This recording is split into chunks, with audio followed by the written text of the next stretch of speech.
Never help these 6 types of people in your old age if you want to protect your peace and happiness. Have you ever experienced giving endlessly only to discover that some people never truly value your kindness?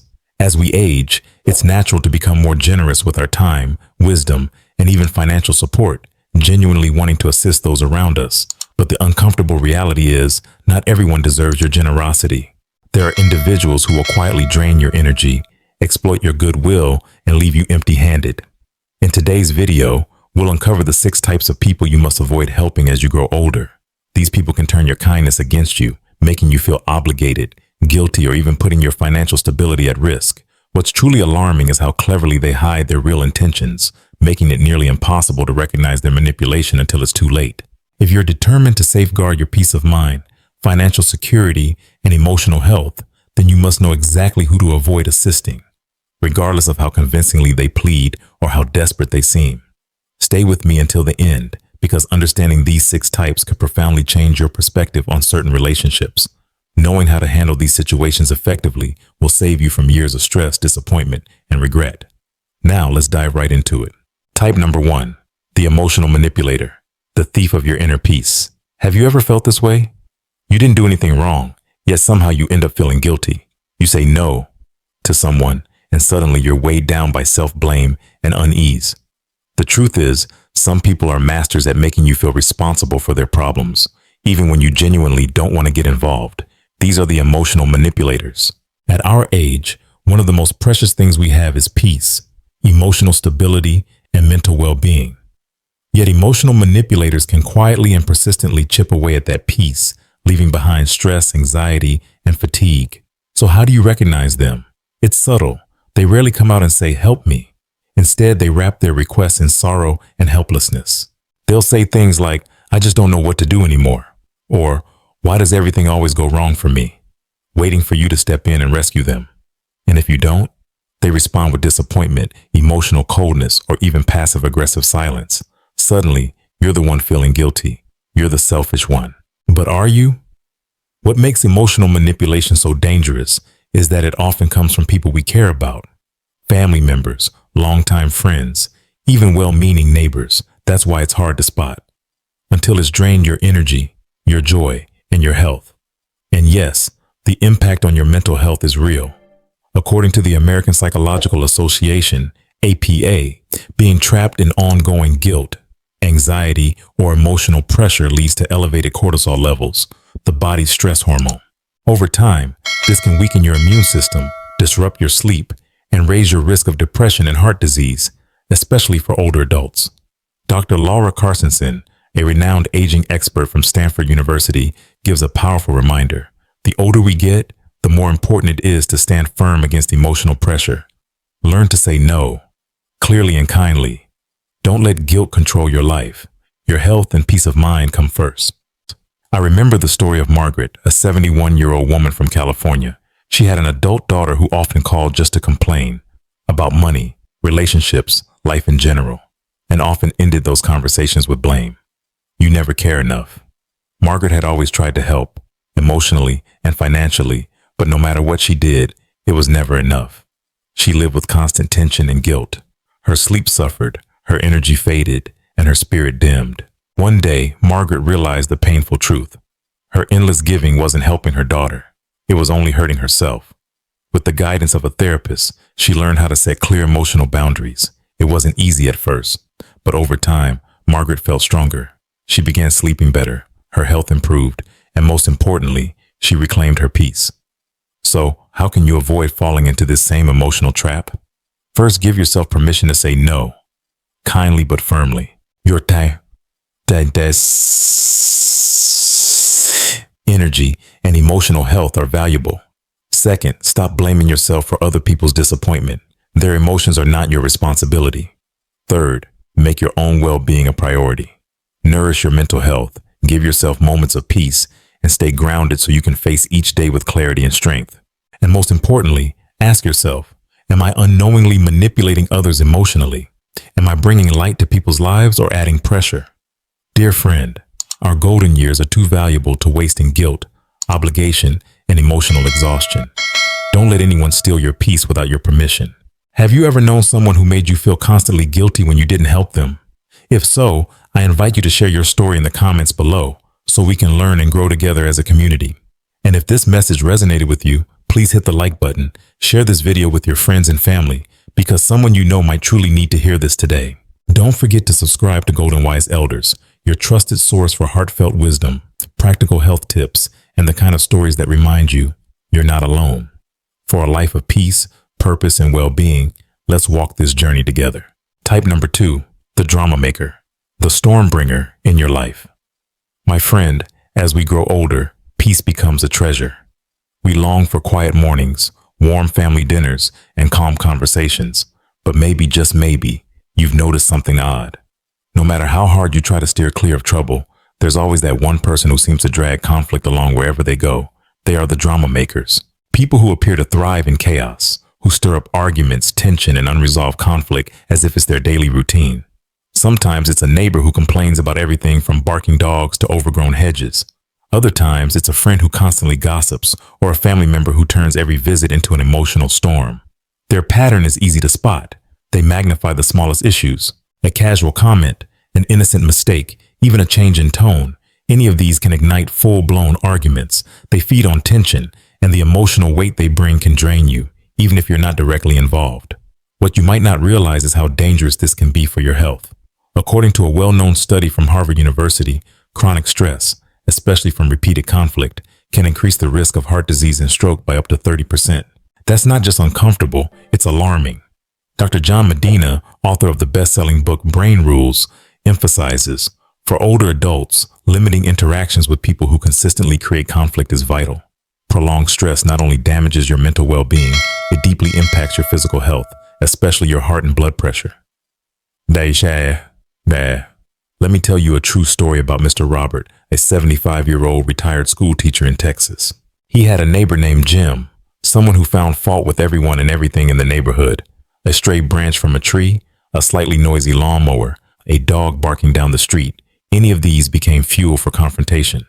Robert, who deeply valued harmony, tried to be the peacemaker. He wanted to calm things down, make peace, but the more he tried, the more Jim escalated. The arguments became frequent. Robert couldn't sleep well and his blood pressure started to climb dangerously high. That's when he made a decision. He stopped engaging. He kept his distance and refused to be pulled into meaningless conflict. Within just a few weeks, Robert noticed a huge shift. He was sleeping better, his blood pressure stabilized, and he felt lighter, happier even. He had reclaimed his peace. So, how can you protect yourself from becoming the storm or being swept up in one? First, always assess situations calmly and objectively. Avoid jumping to conclusions or reacting emotionally to drama. Second, know your boundaries. If a conversation or confrontation becomes toxic, you don't need to prove yourself. Just walk away. Your peace is more valuable than being right. Third, nurture your emotional wellness regularly. Take walks in nature. Try deep breathing or meditation. These small habits help anchor you when the world around you feels chaotic. And finally, reflect on this question each day. Am I unintentionally adding fuel to the fire? Am I approaching conflict with calm and clarity, or letting my emotions take over? Our time is too short to waste on drama that serves no purpose. You deserve joy, ease, and meaningful connection every single day. Have you ever felt drained or overwhelmed by unnecessary drama in your life? If so, share your story in the comments below. Let's learn from each other, support one another, and grow together. Let's build a strong, wise, and peaceful community of elders together. Type number 3, the jealous and envious, the silent saboteurs of your joy. You've probably noticed it, especially at this stage of life. One of the greatest joys is sharing our happiness and milestones with people who genuinely care. Whether it's good news about your health, a new grandchild, or simply a trip you've been looking forward to, having someone to celebrate with makes life sweeter. But have you ever felt that someone in your circle just can't seem to be happy for you? Or worse, someone who subtly tries to downplay your joy, chip away at your confidence, or make you question whether your happiness is even valid? That's the quiet harm caused by jealous and envious individuals, the ones who can't celebrate your light so they try to dim it. These people rarely express their envy outright. Instead, it creeps in through subtle remarks, faint praise, or veiled comparisons. Imagine you share that you just returned from a beautiful family vacation, or that you finally bought something you've long saved for. They might respond with, "Must be nice. Not all of us can afford that." Or, "Well, I guess that's okay, but wouldn't it have been smarter to do something else with your money? On the surface, they're just words, but over time, they erode your excitement, turning your joy into discomfort. Even more concerning, these individuals may engage in passive competition. They constantly try to one-up your accomplishments or undermine your worth, not to hurt you, but to reassure themselves. They may wear a smile, but you feel tense around them. There's a subtle undercurrent of judgment, and you start second-guessing whether it's even worth sharing your good news. Science backs up just how toxic this dynamic can be. A study published in the Journal of Gerontology found that long-term exposure to envy-driven environments, whether in family, friendships, or social circles, can actually accelerate cognitive decline in older adults. The research showed a higher risk of Alzheimer's and faster deterioration in memory and decision-making among those surrounded by negativity and comparison. Dr. Susan Whitbourne, a psychologist and aging expert at the University of Massachusetts, puts it plainly. In later life, nurturing sincere and uplifting relationships becomes essential. Positive connections reduce stress, boost memory, and are linked to longer life. We must minimize our contact with those who consistently make us feel anxious, small, or unworthy. Let me share the story of Gloria, a 69-year-old woman living in Florida. She had a longtime friend named Betty. They'd known each other since they were young, but over time, Gloria noticed something unsettling.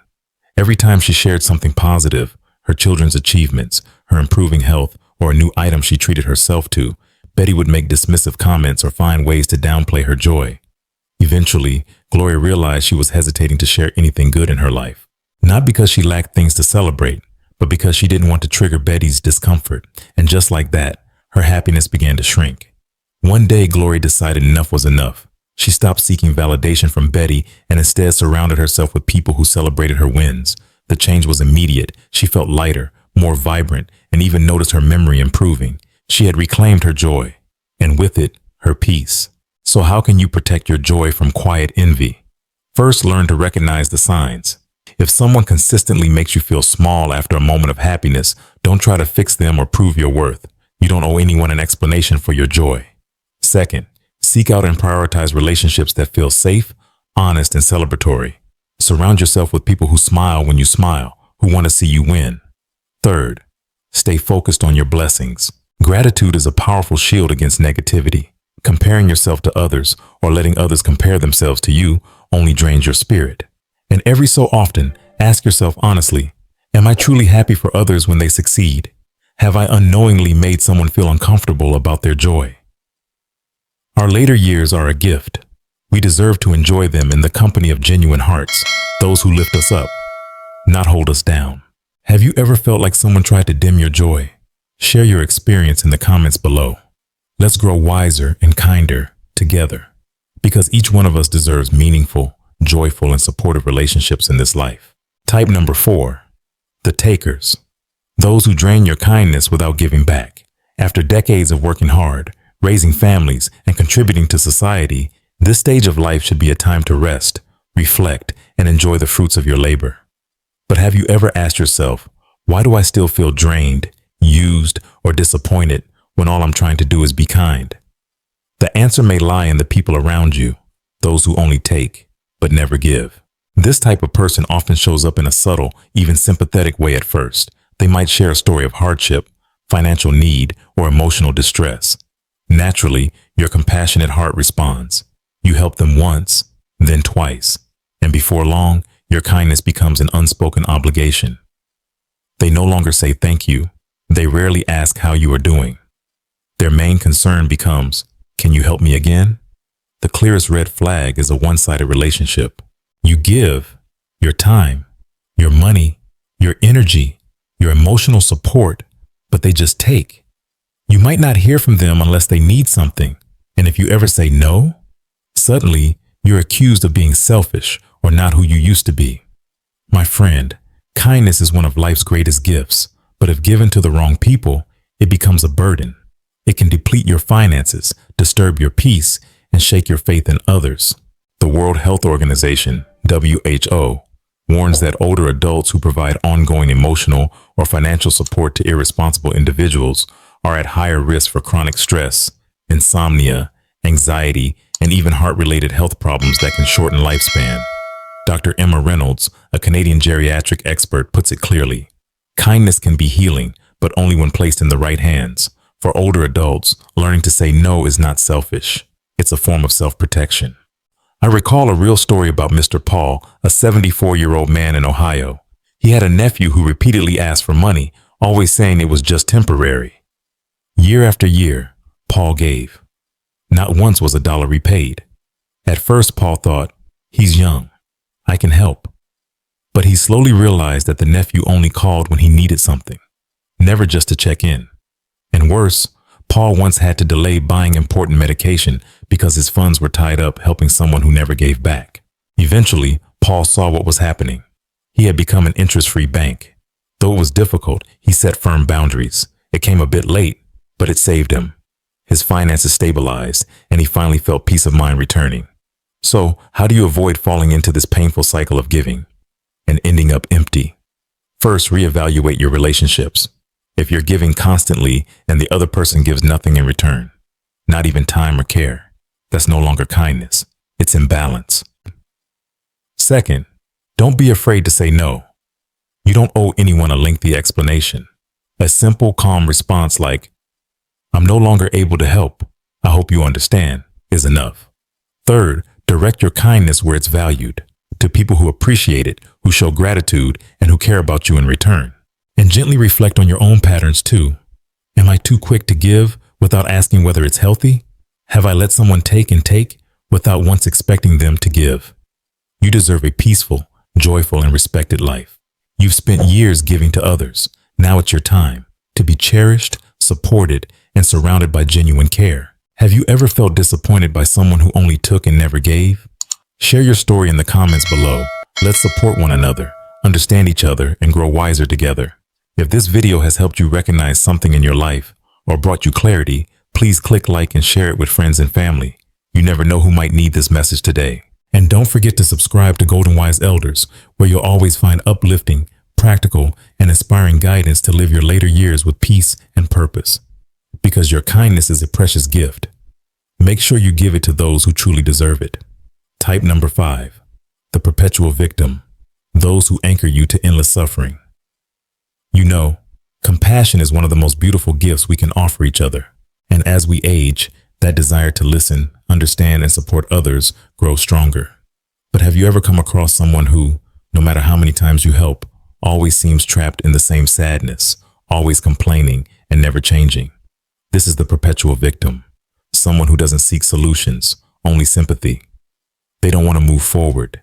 They just want someone to witness their pain. You'll often hear phrases like, "Nothing ever goes right for me. No one's ever truly there for me. Life is always unfair." At first you feel sympathy, but slowly the exhaustion creeps in. You offer advice, you lend a hand, you listen again and again, but nothing changes. Why? Because they don't want help. They want an audience for their pain. And here's where it gets dangerous. Over time, you can get pulled into their emotional spiral without realizing it. Your mood starts to shift. You wake up feeling heavy. You start losing energy for your own life. Your kindness wears thin, and you quietly wonder, did I do something wrong? Science has something to say about this. A study from Stanford University found that constantly absorbing another person's negative emotions without any movement toward change raises your cortisol levels, the stress hormone. Prolonged elevated cortisol affects your immune system, disrupts sleep, and increases the risk of chronic illnesses like heart disease, high blood pressure, and even depression, especially in older adults. Dr. Linda Crawford, a senior psychology specialist based in California, shares this essential advice. When someone constantly plays the victim, you must not become the emotional caretaker of their pain. Set healthy boundaries. Helping does not mean sacrificing yourself. Let me share a real-life story with you. Dorothy, 73, from New Jersey, had a longtime friend named Carol. They'd known each other since high school. Over the years, Carol would call regularly, but only to vent. Family problems, neighbors, her health, the government, nothing ever went right. Dorothy, being the loyal friend she was, listened patiently. She believed, that's what friends are for. But the years passed and Carol never changed. Dorothy started losing sleep. She felt anxious, drained, and sad without knowing why. Eventually, after speaking with her doctor, Dorothy made a bold change. She began setting boundaries, no more hour-long complaint calls. She chose not to engage in the same emotional loops. She gave herself space and filled that space with joy again. Within weeks, her mental clarity and energy returned. She felt like her old self.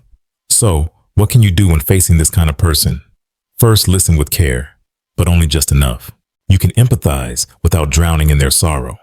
Second, set limits, both emotionally and in time. Not every story needs to be heard in full. A simple response like, "I'm sorry you're feeling down, but I need to rest right now," is not rude. It's healthy.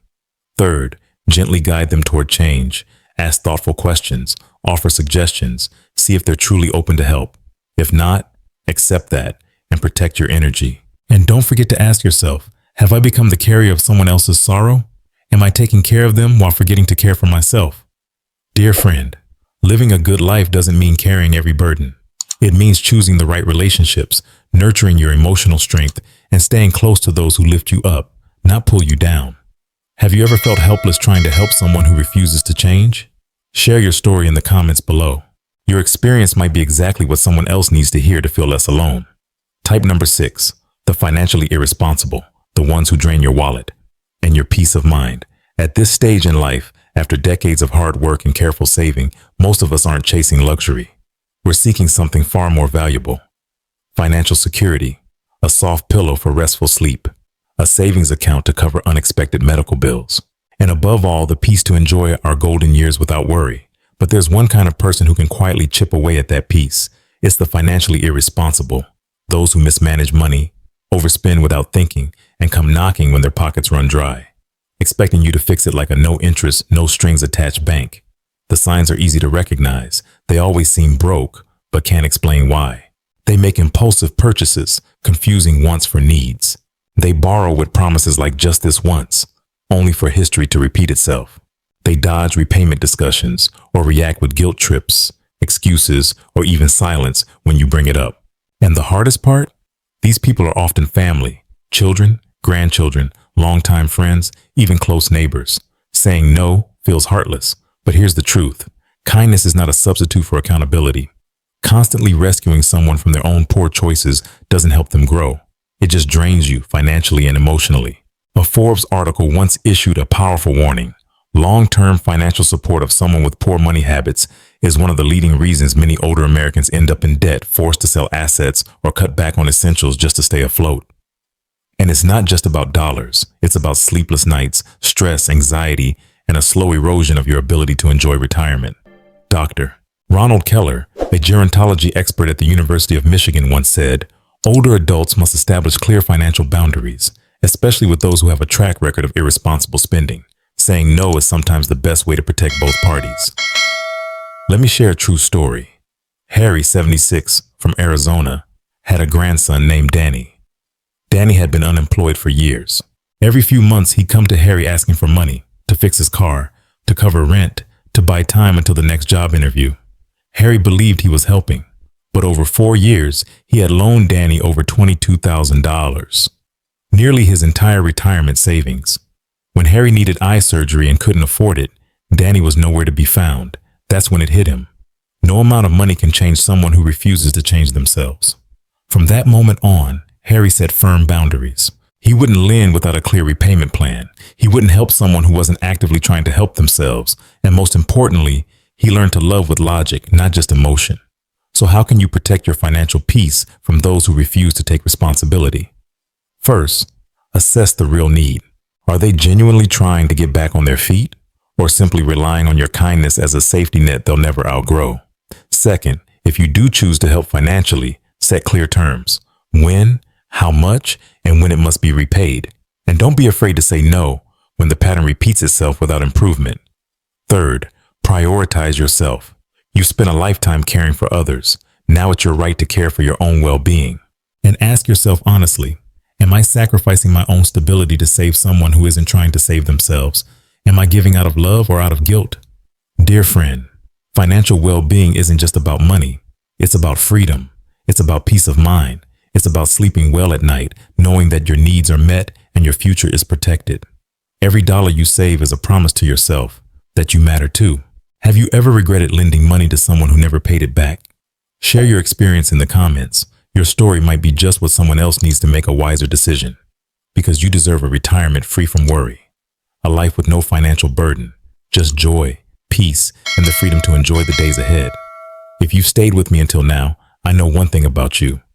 You're someone with a good heart. You've lived through enough to know what it means to give, to put others first, to share the best parts of your meal with your grandchildren, to lend money to friends without ever expecting it back, to sacrifice sleep, joy, and peace, just to keep a relationship afloat. But today, I want to tell you something that maybe no one has ever told you before. Your kindness is a gift, not an obligation, and you have every right to give it only to those who truly deserve it. At this age, our years are too precious to waste on people who only take advantage. Emotional manipulators, conflict creators, the envious, the takers, the perpetual victims, or those who misuse money. If we keep these people close, we pay a price, a heavy one. Our peace, our health, and the very moments we've earned the right to enjoy. So I invite you to ask yourself, from this moment on, am I willing to choose peace for myself? Am I brave enough to say no to what causes me pain? If the answer is yes, then I congratulate you, because you've just taken a powerful step toward living with wisdom and strength. Dear friend, always remember, growing older does not mean becoming weaker. In fact, growing older means you become wise enough to know love must be placed where it belongs, kindness must be protected. And you deserve to live fully, joyfully, and peacefully every single day. Now I want to hear from you.